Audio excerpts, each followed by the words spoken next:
Estamos estudiando Efesios y nos encontramos en la recta final. Así que animo a no desmayar y a estar siguiendo esta serie de exposiciones sobre la carta de Pablo a los Efesios. Estamos en el capítulo 5 y hoy estaremos viendo los versículos 19 al versículo 21. Para lo cual pido que repitamos esta lectura, por favor, de forma unida. Versículos 19 al 21. Quisiera yo escuchar más voz varonil de lectura bíblica sólida. Se escucha muy bien la lectura con las hermanas, pero hermanos también hagamos acto de presencia. A ver, vamos a leer todos juntos. Dice la palabra del Señor así: hablando entre vosotros con salmos, con himnos y cánticos espirituales, cantando y alabando al Señor en vuestros corazones, dando siempre gracias por todo al Padre, en el nombre de nuestro Señor Jesucristo. Someteos unos a otros en el temor de Dios. Bien, Pablo ha dicho en el versículo 18 que no nos embriaguemos con vino, que no estemos bajo el control del vino, sino que estemos bajo el control del Espíritu Santo. Y ahora en los versículos 19 al 21 procede Pablo a mostrar los resultados de ser controlados por el Espíritu Santo. Primer resultado que vemos de ser llenos del Espíritu Santo: alabanza. Versículo 19 dice: hablando entre vosotros con salmos, con himnos y cánticos espirituales, cantando y alabando al Señor en vuestros corazones, ¿no? Segundo resultado de ser llenos del Espíritu Santo, versículo 20, gratitud. Dice: dando siempre gracias por todo al Dios y Padre en el nombre de nuestro Señor Jesucristo. Y tercer resultado de ser llenos del Espíritu Santo, versículo 21, la sumisión mutua. Someteos unos a otros en el temor de Dios. ¿En qué momento vemos aquí el éxtasis, la locura del vómito santo, el hablar en lenguas como una evidencia de la llenura del Espíritu Santo? Ocurrió en el Nuevo Testamento. Sin embargo, la evidencia más grande de la llenura del Espíritu Santo se ve en un corazón que alaba a Dios, en un corazón agradecido con Dios y en un corazón sumiso a otros creyentes. Y es lo que estaremos analizando en esta tarde. Cuando el Espíritu de Dios nos controla, hermanos, Él pondrá cántico en nuestro corazón y en nuestros labios. Nos dará gratitud a Dios y nos hará sumisos unos a otros. Lo primero que ocurre es algo interno, ¿no? La alabanza aquí en el corazón. Lo segundo, se dirige hacia arriba, la acción de gracias. Y lo tercero, se dirige hacia los otros, hacia afuera, sumisión mutua. Vamos a orar. Nuestro Padre, en esta hora nos ponemos en tus manos, nos encomendamos en tus buenas manos para suplicarte, Señor, que toda esa bendición que tú tienes para tu pueblo, que tú puedes dar de forma abundante, de forma arrolladora, Señor, por medio de tu Hijo Jesucristo, lo hagas venir a nosotros por medio de tu palabra, Señor. Ayúdanos a entender tu palabra como tú quisiste que se entendiera, Señor, sin prejuicios, sin conceptos humanos enredados. Ayúdanos, Padre Celestial, a escuchar tu palabra sin prejuicios y escuchar tu voz. Y sobre todo te pedimos que tu Santo Espíritu, por medio de tu palabra, controle nuestras vidas y ayúdanos a aplicar esta hermosa palabra que tienes para nosotros. Te lo pedimos, Señor, en el nombre de Cristo Jesús. Amén. Así que hoy estaremos viendo estas tres cosas. En primer lugar, el fruto del Espíritu, según este pasaje, el resultado de la llenura del Espíritu es alabanza. Dice el versículo 19, hablando entre vosotros con salmos, con himnos y cánticos espirituales, cantando y alabando al Señor en vuestros corazones. La vida llena del Espíritu produce música. Sea que tengas buena voz o no, El cristiano que es lleno del Espíritu Santo, que es controlado por el Espíritu Santo, anhela cantar a su Señor. Nadie se descalifica aquí diciendo, bueno, es que yo tengo una voz que canto en do, en donde nadie me escuche, ¿no? ¿No? Ni en el baño canto por temor a que se rompan los cristales. No se trata de la calidad de la voz. No vamos a aclarar en algún momento que hay que buscar, por supuesto, la excelencia.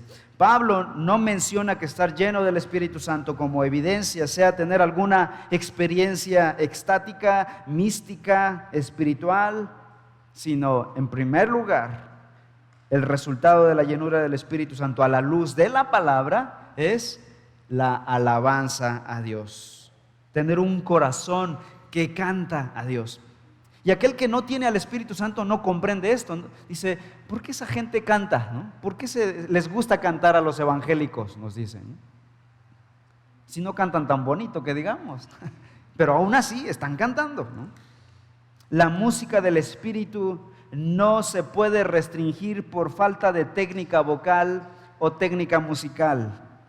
Por otro lado, sin el Espíritu Santo, escuchen, aunque haya buena técnica musical, haya habilidad, precisión musical, pero el Espíritu no está presente, no habrá gozo a la hora de alabar y cantar al Señor, porque su deseo es solamente exponer sus habilidades, es mostrarse, que vean que lo puede hacer.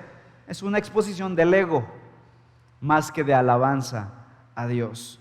Y esa es la gran diferencia entre la alabanza a Dios, como dice el versículo 19, cantando y alabando al Señor en vuestros corazones, y una mera técnica musical de hacer las cosas técnicamente hablando. Puede haber un buen show, puede haber buena iluminación, buena instrumentación, muchas voces, pero sin la presencia del Espíritu Santo, ahí no está ocurriendo adoración.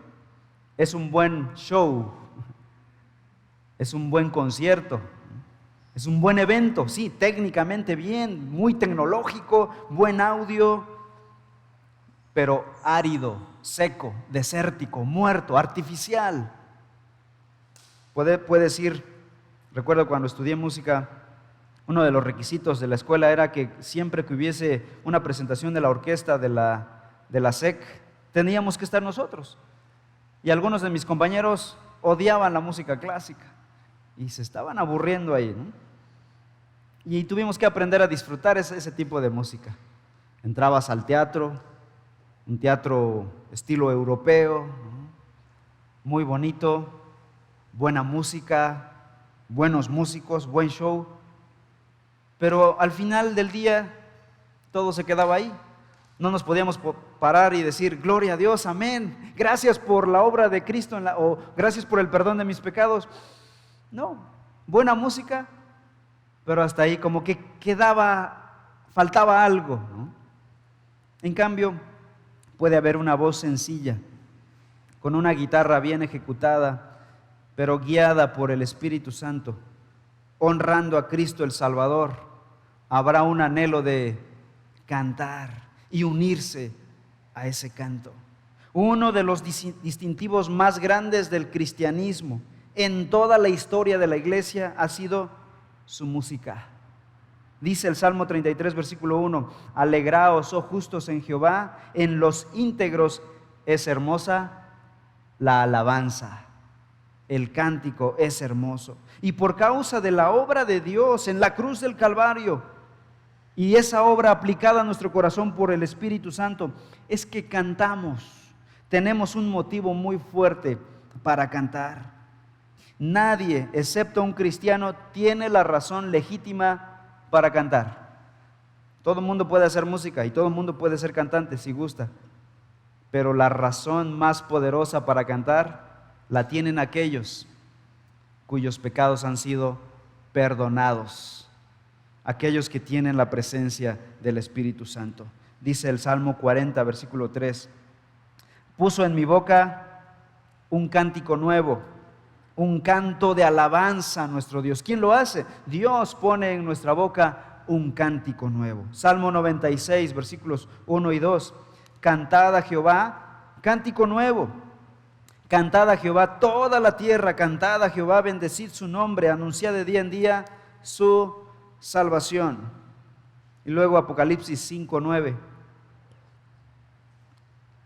Dice la Escritura: y cantaban un nuevo cántico diciendo: digno eres de tomar el libro y de abrir sus sellos, porque tú, hablando del Cordero, de Cristo Jesús, fuiste inmolado y con tu sangre nos has redimido para Dios de todo linaje y lengua y pueblo y nación. ¿Cuál es el contenido del cántico?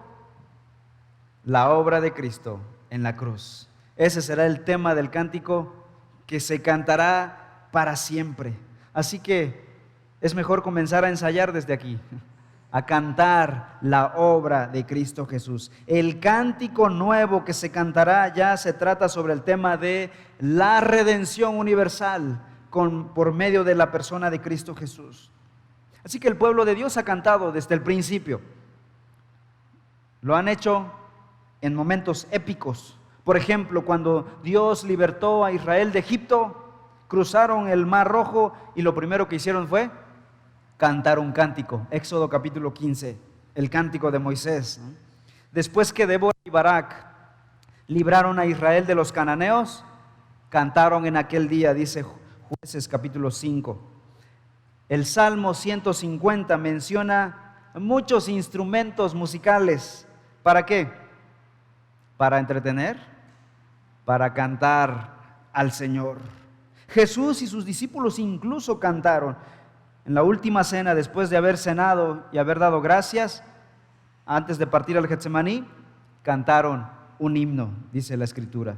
Pablo y sus compañeros encarcelados en Filipos, a medianoche orando, Pablo y Silas cantaban himnos a Dios. Hechos capítulo 16, versículo 25. En la presencia de Dios, cuando los tiempos sean consumados, todos los redimidos, todos los salvos, ¿qué harán? Entonarán un cántico nuevo delante del trono de Cristo Jesús. Apocalipsis capítulo 14, versículo 3. Entonces el cántico ha sido, es y será siendo parte de la historia del pueblo de Dios. Cantaremos para siempre las glorias de Cristo Jesús. Luego sigue diciendo Efesios capítulo 5, el versículo 19. Lo dice de esta manera: hablando entre vosotros. Esta es una cláusula importante, hermanos. No es simplemente un relleno que se le pasó al autor y escribió de más, sino que nos está dando la pauta, el contexto en el que el pueblo de Dios canta. ¿Dónde cantamos?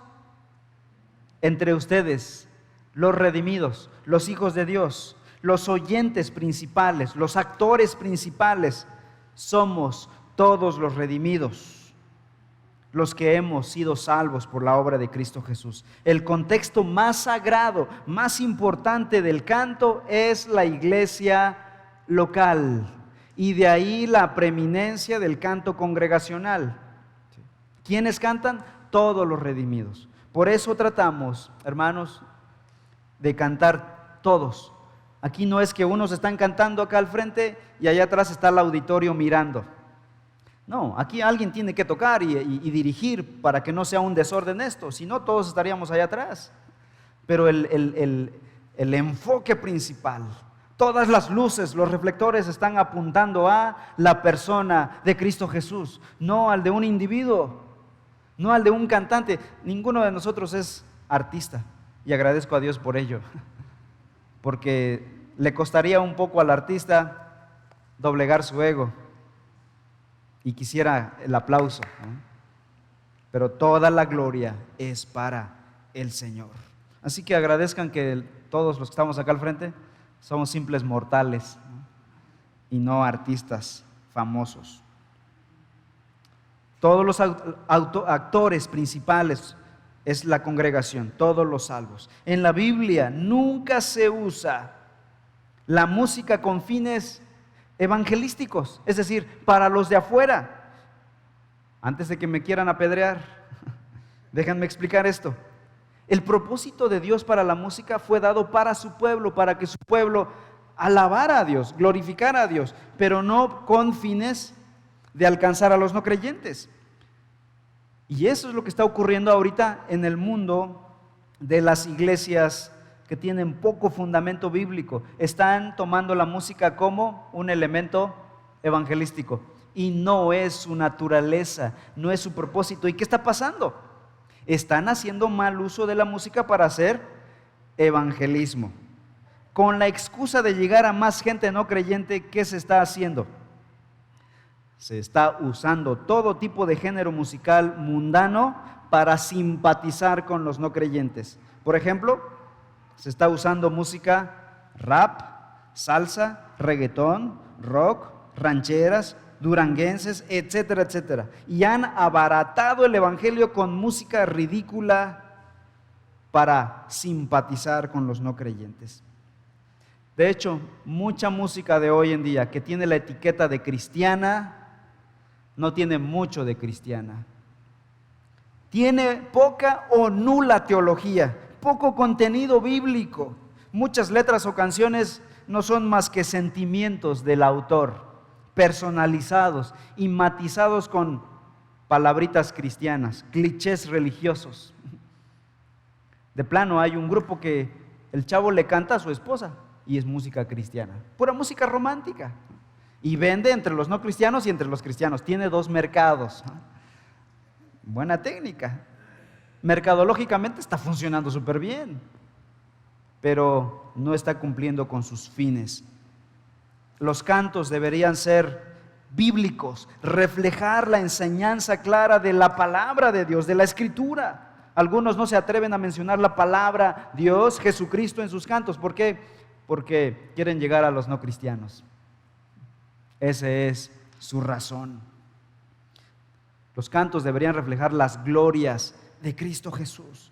La música rock, por ejemplo, que se ha usado mucho, de hecho en los 70s fue muy común en Europa y en Estados Unidos usar la música rock para hacer evangelismo. Pero la naturaleza de la música rock, soy músico y conozco un poquito acerca de la música, y este tipo de música es atonal y estridente. Por su naturaleza te eriza los pelos, ¿no? Porque es una expresión de desesperanza, de desorientación, es una expresión desaforada del ego del hombre. La música rock pesada está asociada con la violencia, con la blasfemia, con el sadomasoquismo, con la inmoralidad, con la perversión sexual, con el consumo de alcohol y drogas, con el misticismo, con el ocultismo y finalmente con la adoración a los demonios. De hecho, un cantante rockero famoso dijo: el rock siempre ha sido la música del diablo. Lo dijo un músico rockero, no cristiano. Contiene todos los elementos más abyectos y bajos que se pueda uno imaginar. Lo dijo un rockero. Entonces, hablar de rock cristiano es una contradicción de términos. Es degradar el evangelio con un género pervertido. Son géneros que han sido pervertidos por el hombre. La música fue entregada por Dios al hombre, pero el hombre pervirtió la música, al igual que ha pervertido otras tantas cosas, ¿no? Dios entregó al hombre el matrimonio, la sagrada institución del matrimonio. ¿Qué hizo el hombre caído? Lo ha pervertido. Le ha entregado muchas cosas y el hombre caído ha pervertido. Lo mismo con la música. Primera de Corintios 14:40 dice la Escritura: hermanos creyentes, hágase todo decentemente y con orden. Hay un imperativo, no es una opción para los creyentes. Filipenses 4:8 dice la Escritura: por lo demás, hermanos, todo lo que es verdadero, todo lo honesto, todo lo justo, todo lo puro, todo lo amable, todo lo que es de buen nombre, si hay virtud alguna, si algo digno de alabanza, en esto pensad, dice la Escritura.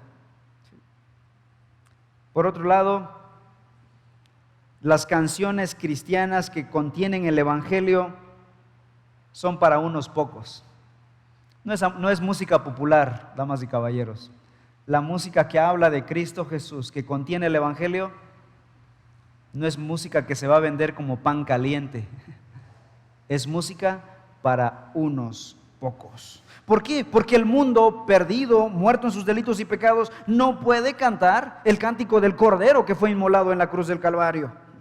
No pueden cantar acerca de la redención. Ellos cantan de desamor, de suicidio, de fornicación, de adulterio, de codicia. De eso cantan y se deleitan en cantar eso, ¿no?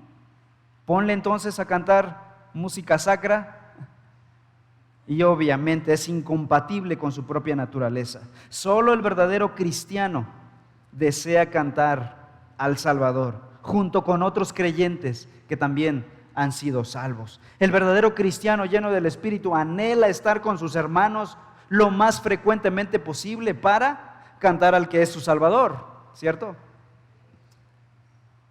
El que no tiene ese sentir tendría que revisar su propio corazón.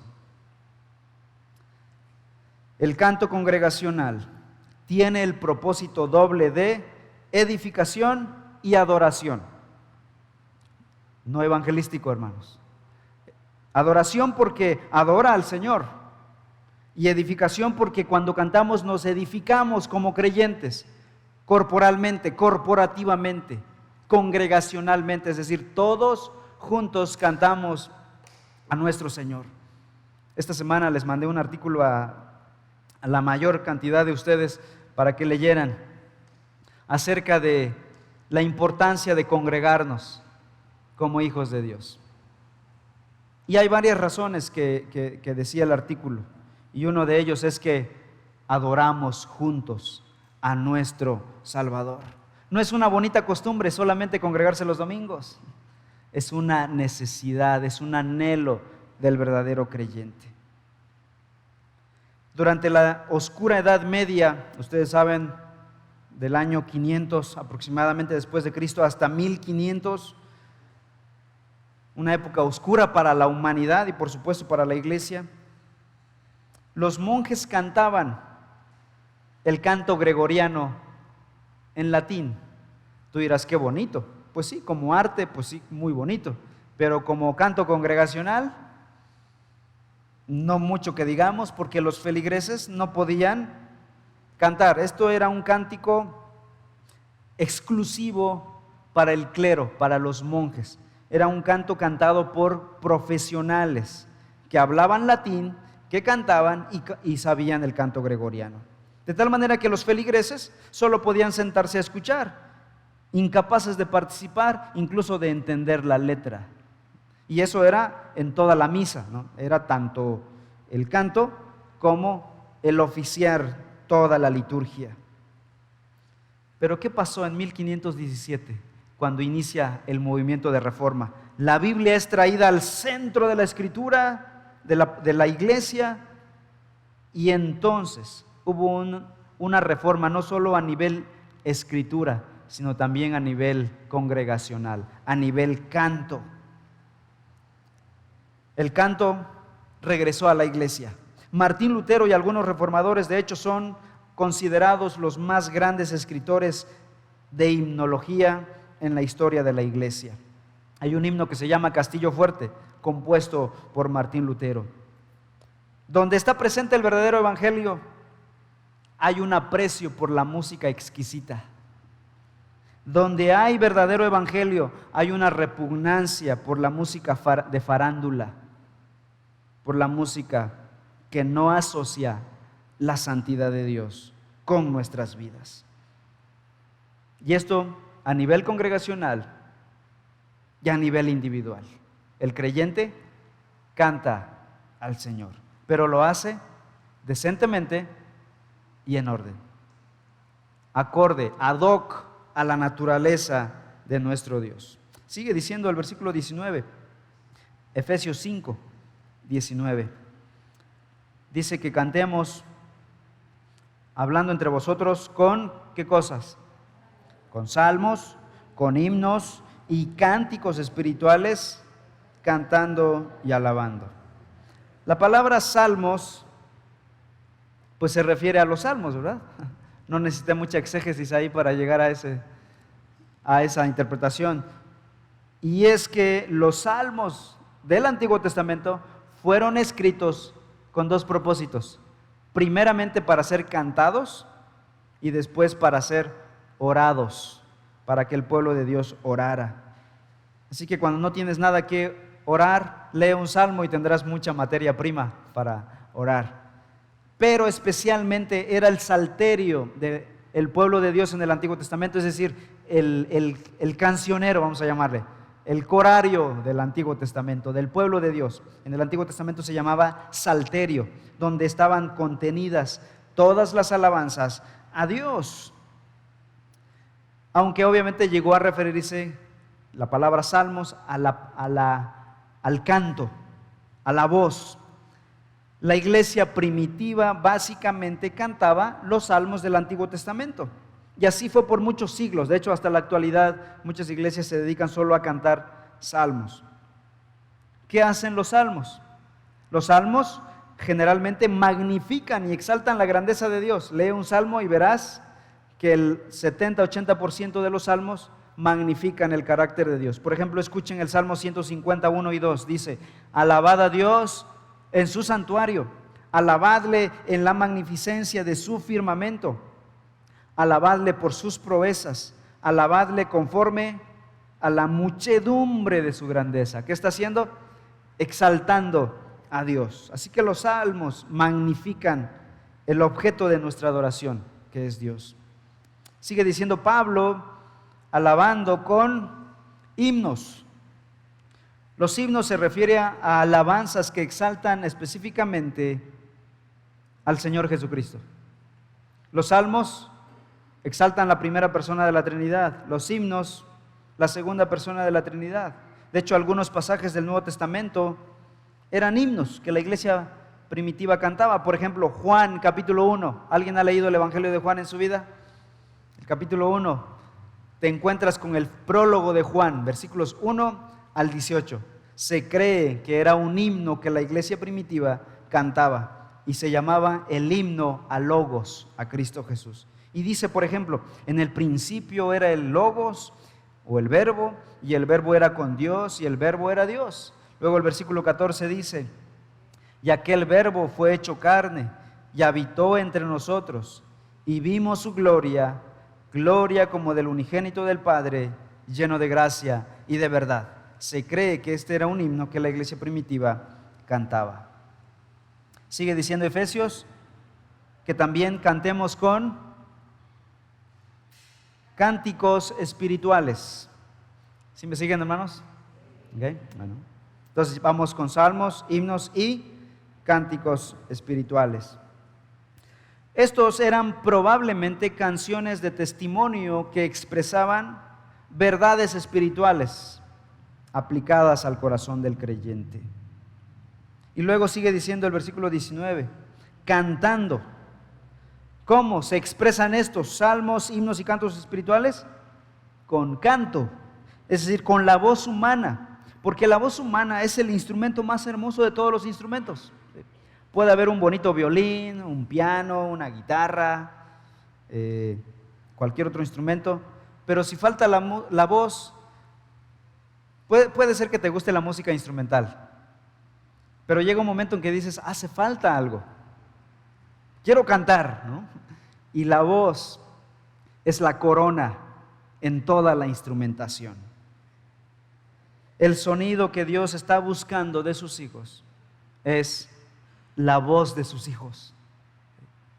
Podemos tocar buena instrumento y podemos tener aquí muchos instrumentos, pero finalmente son un soporte, son un apoyo a la voz de los redimidos. Lo que Dios quiere escuchar no es solo buena música, quiere escuchar las voces de su pueblo, de su iglesia. Sin embargo, después de haber dicho todo esto, el sonido final que Dios está buscando en sus hijos es el sonido producido por un corazón lleno del Espíritu, sin importar si la voz es rústica o técnicamente adiestrada. Porque ¿qué dice el versículo 19? Cantando y alabando al Señor en vuestros corazones. Debemos buscar adorar a Dios con nuestras voces, no importa si tenemos o no buena voz. El punto es que venga del corazón. Antes de seguir con esto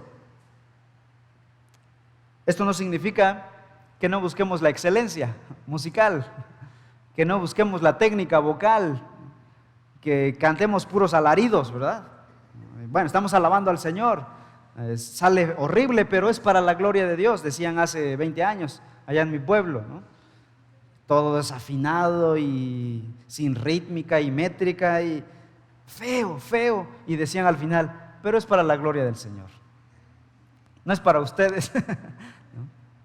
Si a nosotros no nos gusta, que somos poco exigentes, ¿se imaginan Dios, el creador de toda belleza, que creó tantos millares de criaturas que le cantan todos los días de forma armoniosa, y lleguemos nosotros con nuestros alaridos? ¿Cómo que es para Dios?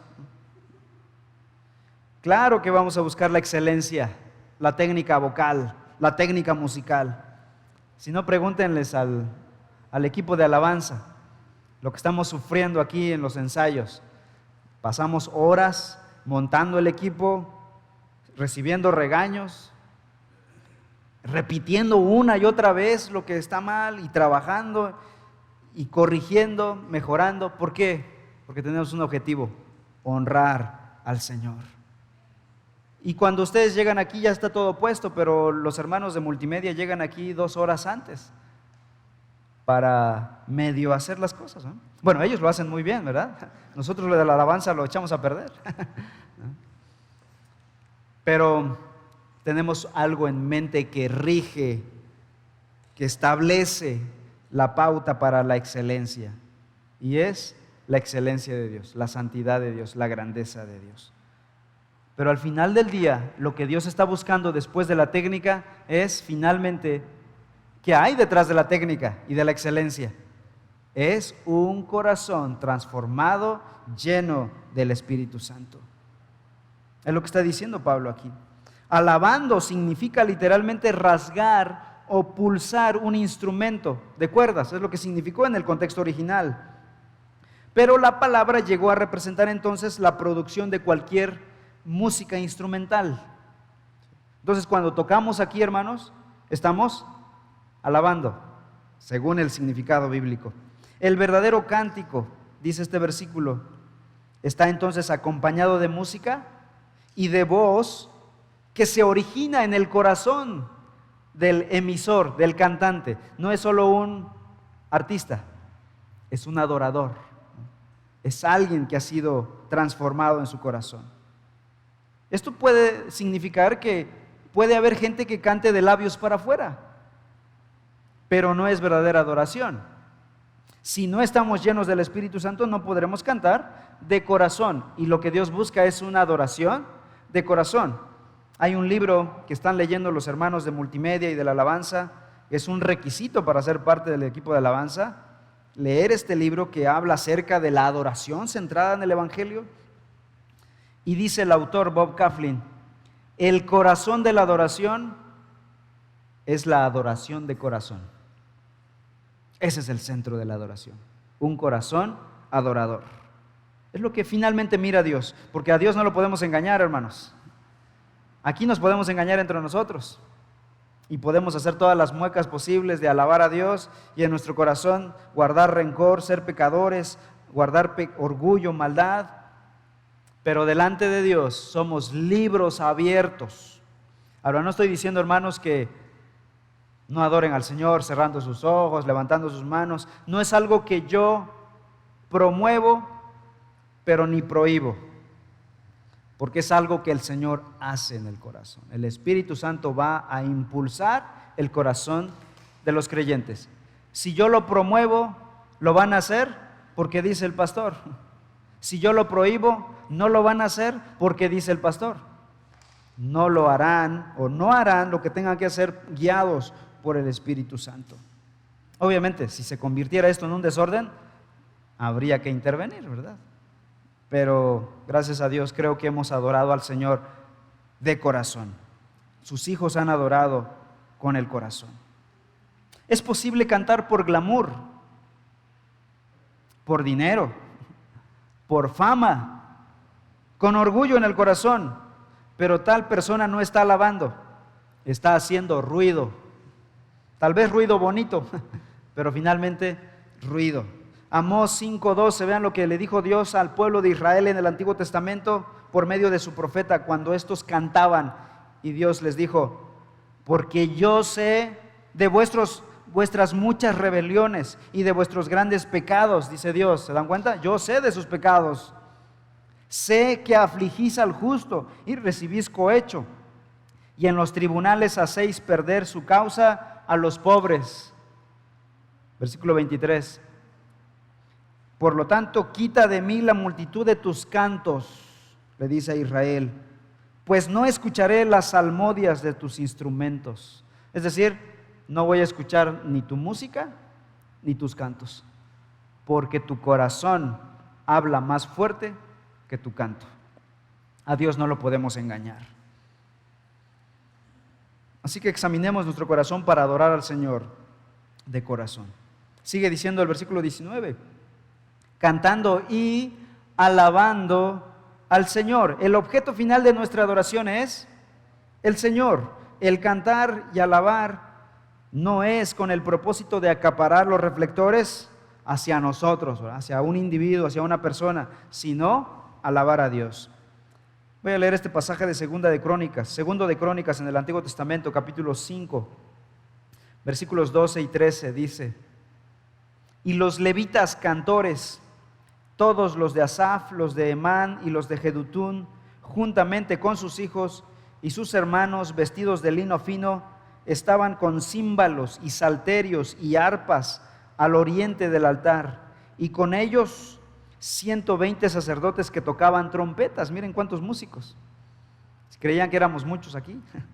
Aquí eran 120. Versículo 13.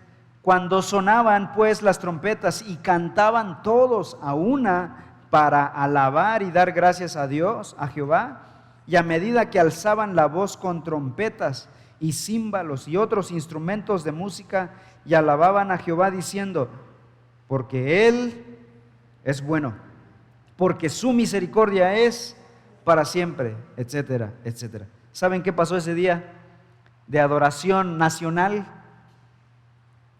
Había buena armonía musical, buena técnica, pero el pueblo adoró de corazón.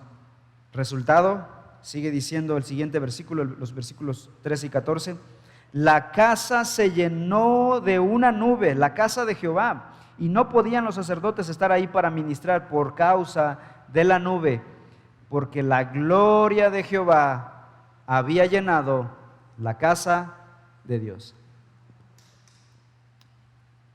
Cuando el pueblo de Dios adora de corazón, Dios hace sentir su presencia y su agrado de esa adoración. El deseo del corazón de todo cristiano debería ser entonces que Dios sea alabado, que Dios sea exaltado, glorificado. Nuestro canto debe reflejar a Dios, debe reflejar la gloria de Dios. No está centrado en nosotros. Nuestra alabanza debe estar saturada del Evangelio, la obra y la persona de Cristo. La gloria de Cristo debe estar permeando cada canto. Y tratamos de ser exigentes aquí en la iglesia a la hora de escoger un canto. Hay tanta música cristiana, como les dije hace un momento, tantos grupos musicales, pero nos hemos reducido a unos pocos hermanos que creemos son hijos de Dios y estamos cantando sus cánticos porque están reflejando la gloria de Cristo Jesús. Mucha de la música en la actualidad creo que no es música cristiana. Tienen el nombre, pero no el contenido. Tienen el apodo, pero no la realidad. Hubo un músico en el periodo barroco de la historia de la música, y este fue un hombre que hizo la transición de la música del Renacimiento a la música moderna, a la música profesional como hoy la conocemos. De hecho, él revolucionó los instrumentos de cuerda a lo que hoy es el piano, y estoy hablando de Johann Sebastian Bach, un alemán, quizá el músico más grande de todos los tiempos. Él era un creyente de corazón. Él decía lo siguiente: la finalidad de toda la música es la gloria de Dios. Hay una leyenda, no sé si sea real, es posible que sea una leyenda, pero que componía una obra para cada semana, música y voces. El virtuosismo de este hombre era tal que es posible. Bach dedicó toda su música solo a Dios y generaciones incontables de creyentes han sido bendecidos con su música. Una de las cosas que observo al estar a cargo de la alabanza, y ya les dije a los hermanos que es temporal, que no voy a estar ahí en el grupo de alabanza para siempre jamás, ¿verdad? Es temporal, es dar la dirección, enseñarles cuál es la visión de la iglesia. Es mi responsabilidad como pastor mostrar y enseñar a estos jóvenes talentosos la dirección de la iglesia. Y una de las cosas que observo en las personas que llegan a ser parte de sus motivos. ¿Por qué razón quieres tocar? ¿Por qué razón quieres estar ahí? A uno de ellos les dije: sé que tú conoces tu área y lo has hecho en otras iglesias, pero llegaste con humildad y sencillez y no dijiste: ya llegué, a ver, yo lo hago ahora, voy a corregir todo lo que está mal aquí.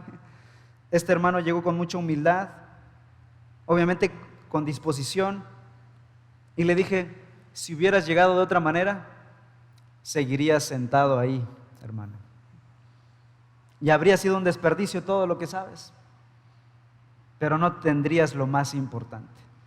Gracias a Dios tienes lo más importante y nos estás ayudando mucho. No es solo, hermanos, saber hacer las cosas, es el carácter, es el corazón. Y si no hay humildad, seguirán sentados el tiempo que Dios quiera tenerlos sentados. Porque si queremos hacer las cosas para el Señor y hay prepotencia, estaremos blasfemando el nombre del Señor. Así que todas estas cosas que hemos visto en el versículo 19 establece un patrón para la adoración de la iglesia, para la alabanza de nuestra congregación. Lo primero que resumo aquí y aprendemos para nuestra iglesia es que debemos tener música. Sí, debe haber música. Y queremos que más jóvenes se levanten, más hermanos, hermanas, se capaciten musicalmente. Está la escuela de música en el centro educativo. Aprovechen a aprender un instrumento. Requiere de tiempo y de esfuerzo, pero tenemos que animarnos. Anhelo, sueño con una orquesta de cámara, una orquesta sinfónica algún día aquí. ¿Por qué no? ¿No? ¿Cuánto talento hay aquí? ¿No? Oramos por un coro más adelante. Oramos por varios equipos de alabanza, donde no tenga que ser el mismo cada domingo, se alternen, y quizá después tengamos que ir a otros lugares para llevar el evangelio y apoyar a iglesias con su música. Pero tenemos que hacer música. Hay gente y hay recursos. Pero nuestra música, según esta palabra de Dios, debe ser música sobria, decorosa, no estridente, ad hoc, acorde con el evangelio, que muestre el evangelio. Si tal música ya está causando confusión, quitemos eso. En mi tiempo, por ejemplo, era muy común el hip hop o rap, ya no me acuerdo cuál era, y eran comunes algunos cantantes cristianos de ese género. Y los que éramos jóvenes defendíamos, pero es música cristiana y hay que impactar a los no cristianos. Y viendo atrás, pues uno se avergüenza de lo que uno decía, ¿no? Si ya generó una controversia, ya es un problema.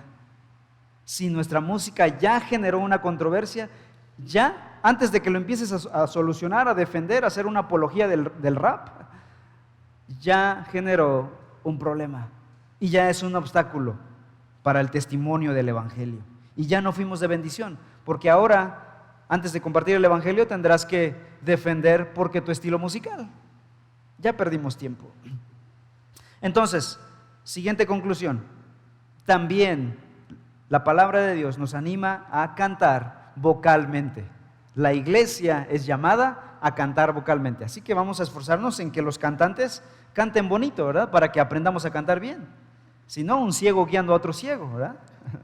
Así que oren por los hermanos que nos dirigen en el canto, que lo hacen muy bien, y agradecemos a Dios por sus vidas. Pero lo más importante es el contenido de lo que cantamos. Y vamos a ser celosos en que sea contenido bíblico. ¿Verdad, hermanos de la alabanza? Ese es un pacto que ya hicimos, ¿eh? Se cortaron las venas y el pacto de sangre.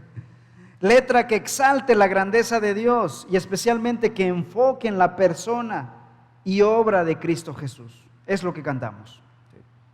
Ahora, nosotros tenemos un estilo de música definida. Es música contemporánea porque es lo que Dios nos ha mostrado a nosotros. Cantamos pocos himnos, de vez en cuando nos vamos a descuidar y vamos a cantar himnos, ¿no? A mí me gustan en lo personal, pero no quiero imponer mis gustos personales, ¿no? Tal vez a alguien le guste la rondalla, ¿no? Pero no es para todos, ¿verdad? Tal vez a alguien le gusta la música clásica. Sí, tal vez va a haber tiempo de música clásica.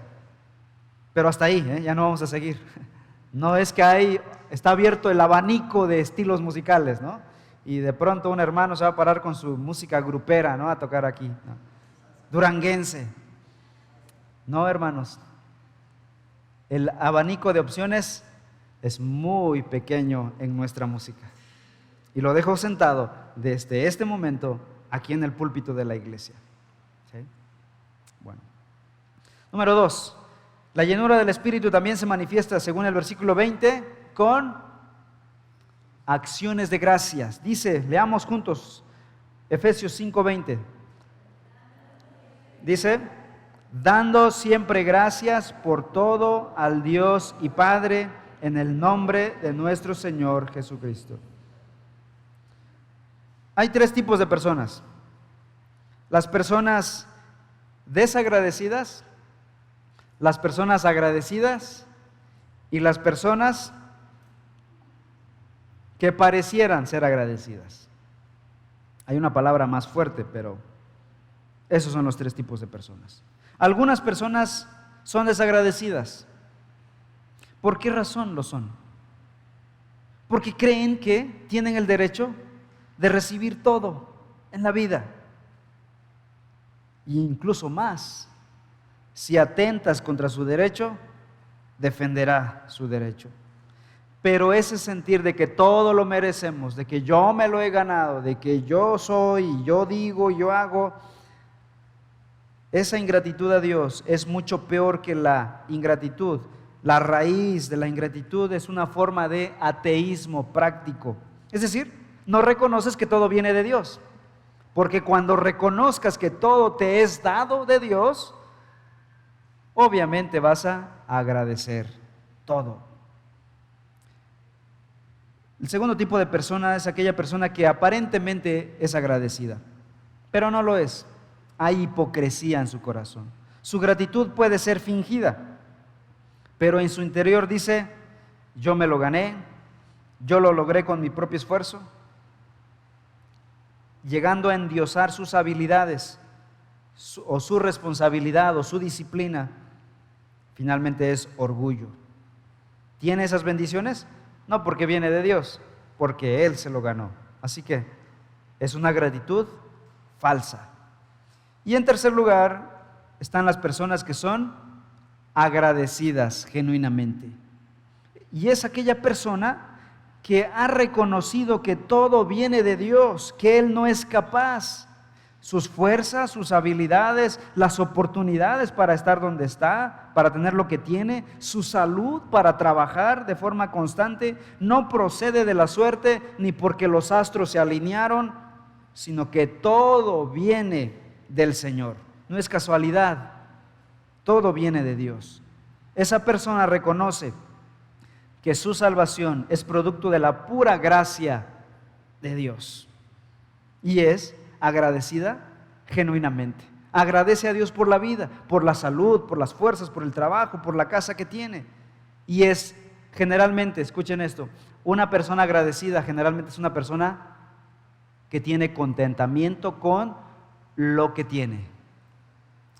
Una persona no agradecida generalmente es una persona que no está contenta con lo que tiene. Generalmente quiere más. Ahora, no estoy hablando de aspirar sanamente, bíblicamente, a algo más. Creo que es correcto que el creyente, guiado por el Señor, aspire a algo más, pero en el tiempo del Señor, en las formas del Señor, no robando, no mintiendo, ¿no? Como dice en nuestro país, el que no tranza, no avanza. Y esa se ha vuelto no solo un dicho, se ha vuelto la filosofía de vida del hombre que no está contento con lo que tiene.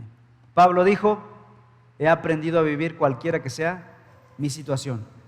Estoy contento, sé tener en abundancia y sé padecer necesidad. En todo y por todo he sido enseñado, dice el apóstol Pablo. Se llama contentamiento en la provisión del Señor.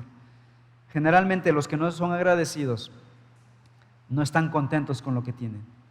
Y eso es un peligro, porque empiezas a envidiar lo que otros tienen, a codiciar lo que otros tienen, ¿no? Dice alguien por ahí, siempre para este tipo de personas, el pasto del jardín del vecino siempre es más verde.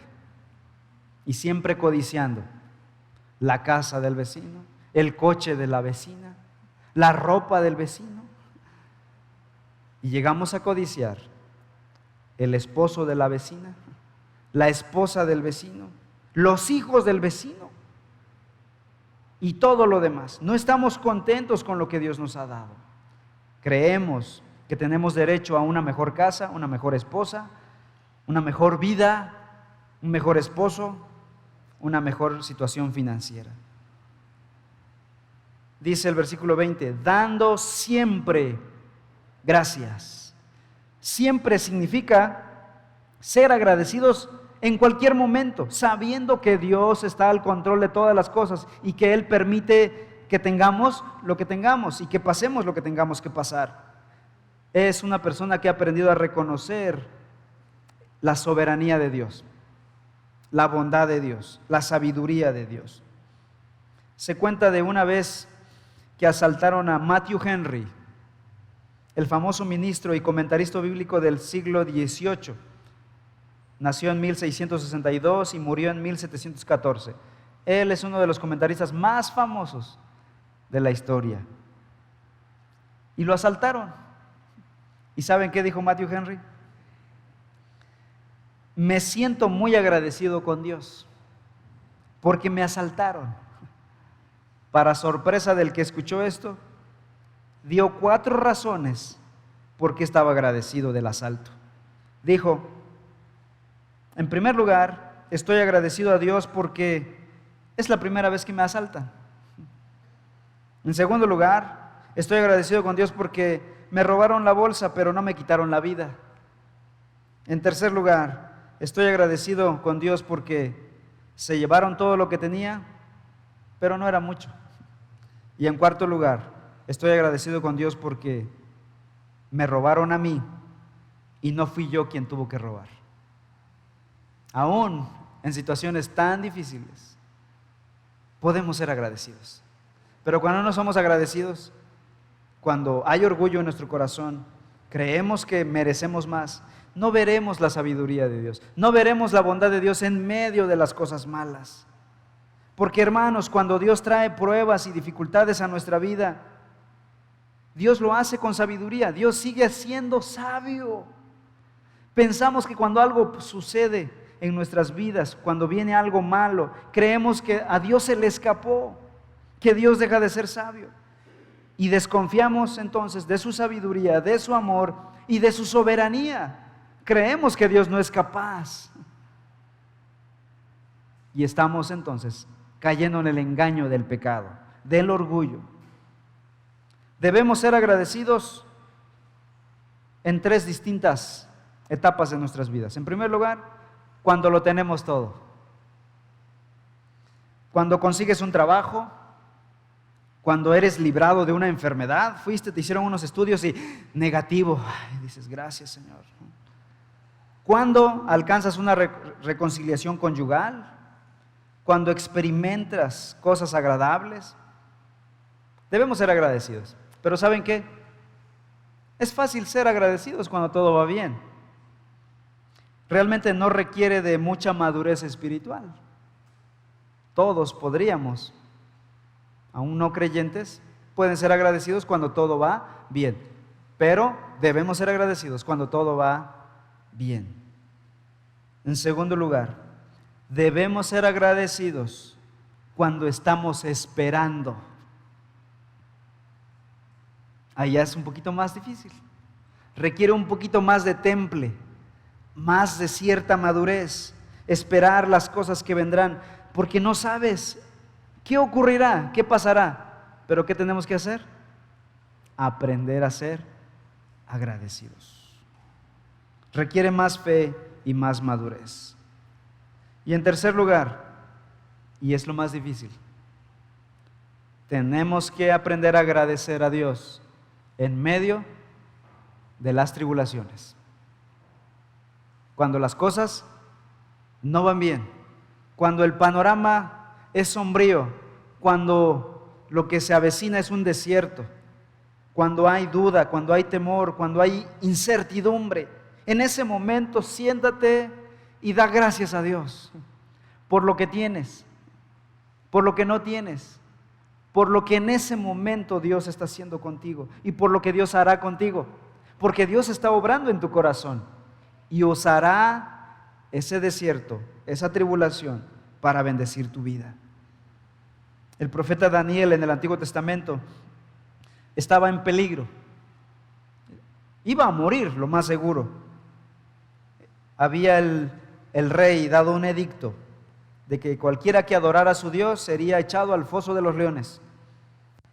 Y en el capítulo 6 de Daniel, el profeta, versículo 10, entró en su casa y abiertas las ventanas de su cámara que daban hacia Jerusalén, se arrodillaba 3 veces al día y oraba y daba gracias delante de su Dios como lo solía hacer siempre. ¿Le estaba yendo bien? No, estaba en medio de una prueba. Pero él dio gracias a Dios. Esto es desafiar las leyes de la normalidad, pero guiados por el Espíritu Santo. Si solo podemos llegar a dar gracias a Dios cuando las cosas están bien, nuestra gratitud está en el grado más bajo, ¿verdad? Todo mundo lo puede hacer, aún los no cristianos. Si podemos llegar a dar gracias a Dios en medio de las pruebas, entonces estamos mostrando lo que realmente somos, la madurez que ya hemos alcanzado. Y si tú llegas a negar a Dios, a blasfemar a Dios en medio de la prueba, ese eres tú en realidad. No había la oportunidad de manifestar tu verdadera incredulidad porque no había la ocasión, pero llegó la ocasión y salió lo que realmente eres. Algunos dicen, es que esta situación me pone de malas, esta situación me hace así. No, esas situaciones sacan lo que realmente hemos sido siempre, pero no había habido la ocasión que manifestara lo que somos. Hermanos, tú eres realmente quien eres en medio de la presión, en medio de las luchas. Ese somos nosotros. Y es ahí donde nos damos cuenta de la clase de personas que somos, ¿verdad? Necesitamos a Cristo Jesús. Primera Tesalonicenses 5:18 dice el apóstol Pablo, dad gracias en todo. ¿Por qué razón? Porque esta es la voluntad de Dios para con vosotros en Cristo Jesús. ¿Sí? Así que es un mandamiento para vivir agradecidos. Job, capítulo 1, versículo 21. Después de haber perdido a su familia, sus propiedades, su salud, y ahora estaba muriéndose él mismo en el polvo, dijo Job, Jehová dio, Jehová quitó, sea el nombre de Jehová bendito. Como hijos de Dios tenemos muchos motivos de gratitud, hermanos. Su bondad, su amor, su gracia, su salvación y todas las demás bendiciones que recibimos todos los días. Hasta ahorita hemos sido colmados de bendiciones, con la salud, con la vida, con nuestra familia, con alimento, con las amistades, con nuestra iglesia local, con nuestra familia de fe. Somos extremadamente bendecidos. La única persona que puede dar siempre gracias por todo es la persona entonces que es humilde de corazón. La persona que sabe que no merece nada porque todo lo ha recibido de Dios y es una persona que ha sido llena por el Espíritu Santo. Entonces, la falta de gratitud procede en última instancia del orgullo que hay en el corazón, de la convicción falsa de que merecemos algo mejor de lo que tenemos. Un mejor trabajo, una mejor salud, un mejor cónyuge, ¿no? El orgullo. Sigue diciendo el versículo 20. ¿A quién se dirige esta gratitud? Al Dios y Padre. El receptor de toda acción de gracias es el Padre Celestial. ¿Por qué razón? Dice Santiago 1:17. Toda buena dádiva y todo don perfecto desciende de lo alto, del Padre de las luces. Así que, ¿quién recibe o debe recibir toda la gratitud? El dador de todas las bendiciones. El dador es el receptor de nuestra gratitud. Aún las cosas que llegan por medio de otras personas, ¿de quién procede finalmente? De Dios. Alguien te regaló algo, te dio de comer hoy y dices, gracias hermano por ayudarme. Pero ¿quién movió, quién le proveyó a esa persona para darte de comer? Dios. Finalmente Dios había estado pensando en ti antes que cualquier otro cristiano. El receptor de toda bendición, de toda gratitud es Dios. Sin embargo, nosotros somos responsables de obedecer a Dios y bendecir a los hermanos, ¿cierto? De ayudar al prójimo. Sigue diciendo el versículo 20. Gracias a Dios el Padre en el nombre de nuestro Señor Jesucristo. ¿Por qué razón? Porque todas las bendiciones espirituales llegan a nosotros por medio de la persona de Cristo Jesús. Así que todas estas bendiciones vienen del Padre por medio de su Hijo Jesucristo. Y luego en versículo 21, 5:21 dice, el último fruto o resultado de la llenura del Espíritu Santo. Someteos unos a otros en el temor de Dios. La llenura y el control del Espíritu Santo nos llevará a un espíritu de humildad, de tal manera que podamos vivir en sumisión mutua. Y el resto del capítulo 5 de Efesios y luego el capítulo 6 va a hablar Pablo acerca de la sumisión mutua. Por ejemplo, cómo hay sumisión en el matrimonio, cómo hay sumisión en la vida paternal, cómo hay sumisión en la vida laboral. ¿Quieren ver, hermanos, cómo es que el Espíritu Santo nos lleva a la sumisión mutua en estas tres áreas? Vengan el próximo domingo. Por el momento hemos terminado, pero animo a que vengamos el próximo domingo. El próximo domingo entramos ya en un tema bastante delicado: la sumisión mutua en el matrimonio. Antes de orar, conclusión. La llenura del Espíritu Santo entonces se manifiesta en alabanza, acción de gracias y sumisión mutua. Pero ¿cuál es el enemigo declarado de estas tres cosas que vimos? Lo estuvimos repitiendo durante el sermón. El orgullo. El orgullo hace que no podamos adorar al Señor, sino busquemos la gloria para nosotros. El orgullo hace que no podamos ser agradecidos con Dios, sino que sentimos el derecho de tener. El orgullo hace que no nos podamos someter mutuamente. Este es un problema entonces bastante significativo. El orgullo fue la raíz del primer pecado. El orgullo de Satanás le llevó a rebelarse contra Dios y tratar de usurpar el trono de Dios. Y después el orgullo de Adán y Eva les llevó a creer la mentira de que ellos mismos podían llegar a ser como Dios. Y nosotros heredamos ese pecado. Somos orgullosos por naturaleza. ¿Cómo podemos ser humildes, hermanos? Vamos a Filipenses capítulo 2. Filipenses, una carta adelante, capítulo 2, y nos va a dar la respuesta. Y con esto vamos terminando. Dice el versículo 5.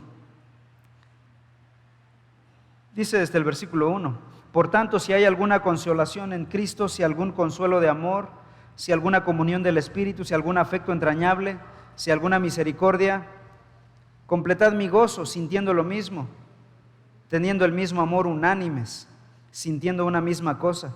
Y dice, nada hagan por contienda o por vanagloria, antes bien con humildad, estimando cada uno a los demás como superiores al mismo, no mirando cada uno por lo suyo propio, sino cada cual también por lo de los otros. ¿Cómo? ¿Cómo se hace esto? Y Pablo pasa a decirlo. Haya pues en vosotros este sentir que hubo también en Cristo. Ahí está la respuesta. ¿Qué necesitamos, hermanos? Necesitamos a Cristo en nuestra vida. ¿Por qué razón? ¿Por qué a Él? Sigue diciendo el versículo 6. Porque Él, siendo en forma de Dios, escuchen esto, no estimó el ser igual a Dios como cosa que aferrarse, sino que se despojó a sí mismo de sus glorias celestiales, tomando la forma de siervo, hecho semejante a los hombres, y estando en la condición de hombre, se humilló a sí mismo, haciéndose obediente hasta la muerte y muerte de cruz. Necesitamos a Cristo, amados hermanos. Jesús ya cargó nuestro orgullo en la cruz del Calvario, y ahora Él nos llama a nosotros a, como dijo Jesús mismo, aprended de mí que soy manso y humilde. Él no dijo, aprendan de mí que sé hacer muchos milagros, aprendan de mí que camino sobre el mar. Él dijo, aprended de mí que soy manso y humilde. Cuando hayamos venido a Cristo, entonces seremos llenos del Espíritu Santo, y entonces podremos ser humildes de corazón. Amén. Vamos a orar. Nuestro Señor, en esta hora venimos delante de tu presencia avergonzados de nuestra soberbia humana, y te rogamos, Señor, tu perdón, tu misericordia, porque hemos creído que tenemos derecho a una vida mejor, porque somos buenos en lo que hacemos, porque nos consideramos muy capaces, y te hemos robado la gloria, Señor, y no hemos sido agradecidos, y hemos ofendido al prójimo, tal vez el cónyuge, tal vez nuestros hijos, tal vez nuestros padres, nuestros jefes o nuestros empleados, con una actitud prepotente, Señor. Ayúdanos, Señor, ayúdanos a que Cristo habite en nuestro corazón, aquel que se despojó a sí mismo de toda su gloria para ser un hombre, un siervo, y morir en la cruz por nuestros pecados. Ayúdanos, Padre Celestial, te lo ruego, en el nombre de Cristo Jesús.